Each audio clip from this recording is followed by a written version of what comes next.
اگر آپ نے ابھی تک ہمارا چینل سبسکرائب نہیں کیا تو ابھی سبسکرائب کریں اور بیل آئیکن کو کلک کر کے ہماری لیٹسٹ ویڈیوز کے بارے میں السلام علیکم ورحمۃ اللہ وبرکاتہ۔ قیامت کی سب سے بڑی نشانیوں میں سے یہ ایک نشانی جب سورج مغرب سے نکلے گا۔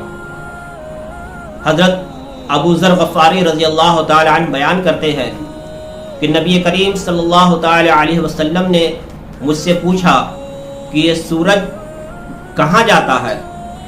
تو میں نے کہا کہ اللہ اور اس کے رسول کو علم ہے۔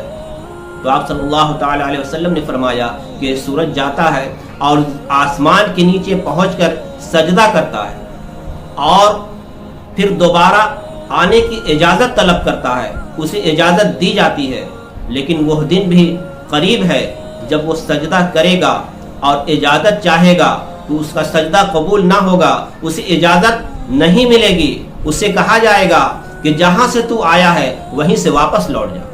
تو وہ دن سورج مغرب سے ہی واپس لوٹ آئے گا اور اس وقت توبہ کا دروازہ بند ہو چکا ہوگا، اس وقت کی توبہ قبول نہیں ہوگی۔ تو ناظرین، اپنے گناہوں سے توبہ کریں اور سچے دل سے توبہ کر کے اللہ رب العزت کی بارگاہ میں اپنی گناہوں کا معافی مانگیں۔ اللہ رب العزت معاف کرنے والا ہے۔ اللہ رب العزت ہم سب کو گناہوں سے بچنے کی توفیق عطا فرمائے، نیک صالح عمل کرنے کی توفیق عطا فرمائے اور کہنے سننے سے زیادہ ہم سب کو اس پر عمل کرنے کی توفیق عطا فرمائے۔ السلام علیکم ورحمۃ اللہ۔